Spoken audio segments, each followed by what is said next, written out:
readers, welcome back to Reads with Room B with me, Room B, and our dad. With me, Douglas H. And today we will be continuing on with our chapter of Peter Pan. It's chapter 12 today. And as always, we have our disclaimer. The language being used by J.M. Barrie in today's work is very much of his time, and there's a lot of terms in it that we correctly think of as offensive today. We are readers, not editors, so we are not going to change what J.M. Barrie wrote, but for heaven's sake, please don't use the language. Please don't use our videos to promote the language, because we know, and you know, that it is not okay. If you're watching Reads with Room B, you're smarter than that. Indeed. At least we hope you are. And so, with that being said, all monies made from these videos will be going straight to Greater Ormond Street. If there is any, there hasn't been any yet. We live in hope. Yeah, we do. However, as a result of these videos, I can tell you that there has been £20 donated to them. Oh, fantastic, I didn't know.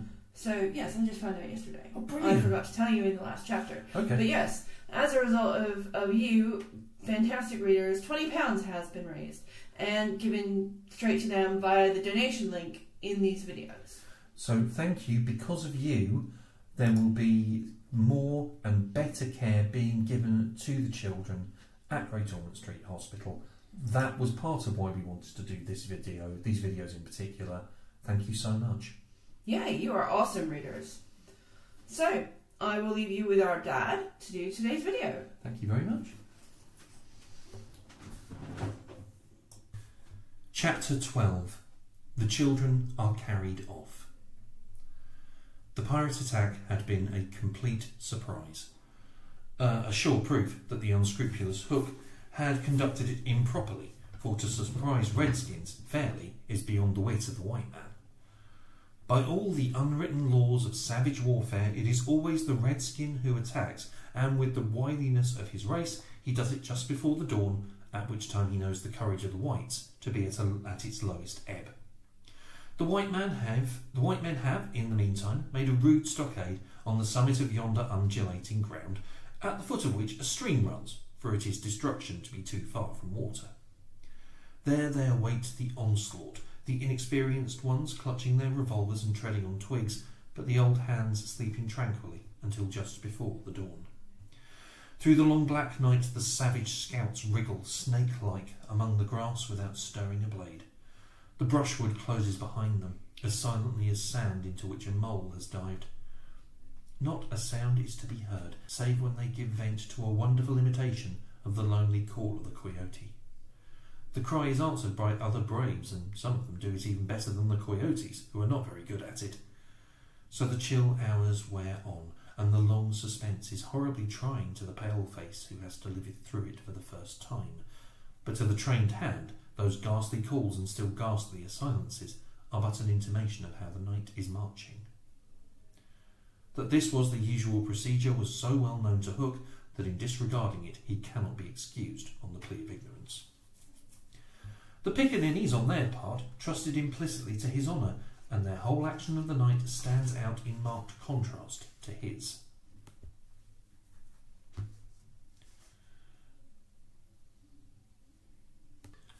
They left nothing undone that was consistent with the reputation of their tribe. With that alertness of the senses which is at once the marvel and despair of civilised peoples, they knew that the pirates were on the island from the moment one of them trod on a dry stick, and in an incredibly short space of time the coyote cries began. Every foot of ground between the spot where Hook had landed his forces and the home under the trees was stealthily examined by braves wearing their moccasins with the heels in front. They found only one hillock with a stream at its base, so that Hook had no choice. Here he must establish himself and wait for just before the dawn. Everything being thus mapped out with almost diabolical cunning, the main body of the redskins folded their blankets around them and, in the phlegmatic manner that is to them the pearl of manhood, squatted above the children's home, awaiting the cold moment when they should deal pale death. Here, dreaming, though wide awake, of the exquisite tortures to which they were to put him at break of day, those confiding savages were found by the treacherous Hook. From the accounts afterwards supplied by such of the scouts as escaped the carnage, he does not seem even to have paused at the rising ground, though it is certain that in that grey light he must have seen it. No thought of waiting to be attacked appears from first to last to have visited his subtle mind. He would not even hold off till the night was nearly spent. On he pounded, with no policy but to fall to.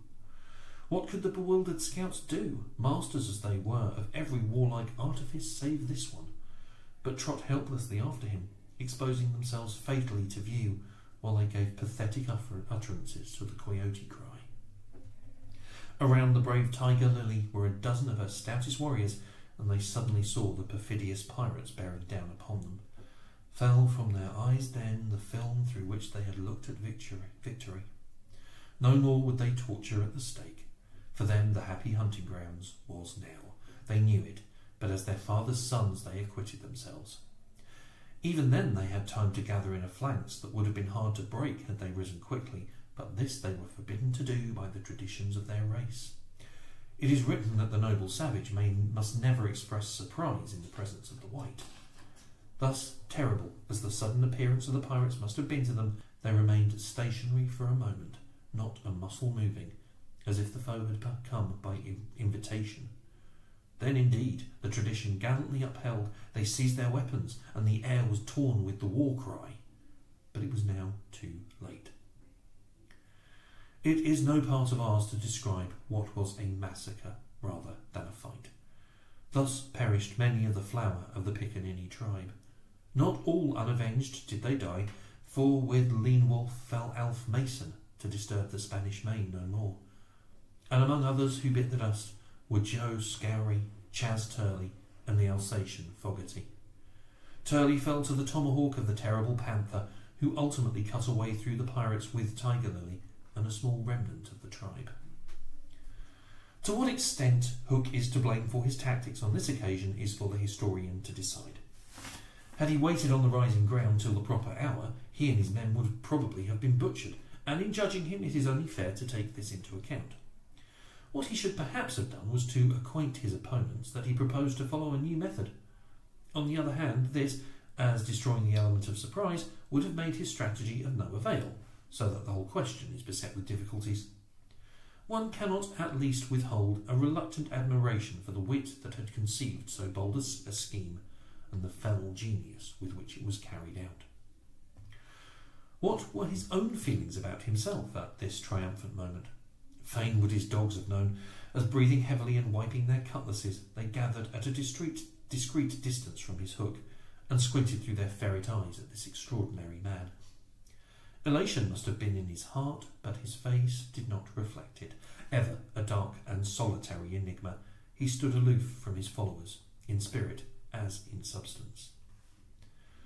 The night's work was not yet over, for it was not the redskins he had come out to destroy. They were but the bees to be smoked, so that he could get at the honey.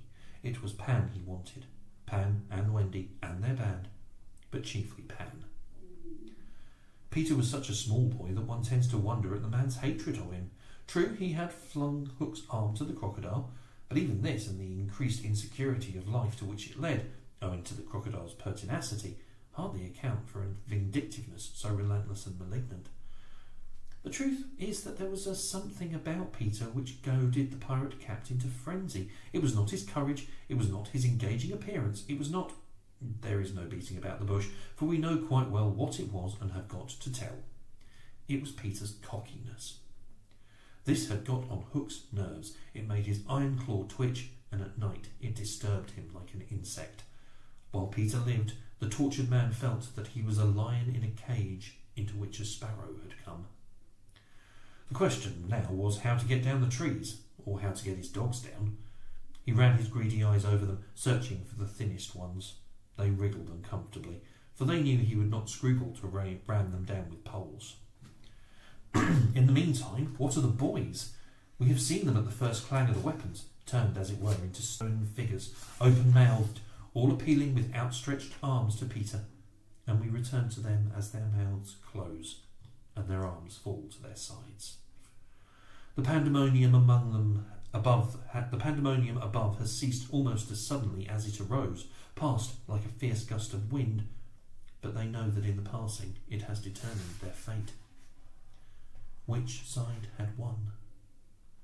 The pirates, listening avidly at the mouths of the trees, heard the question put by every boy, and alas, they also heard Peter's answer.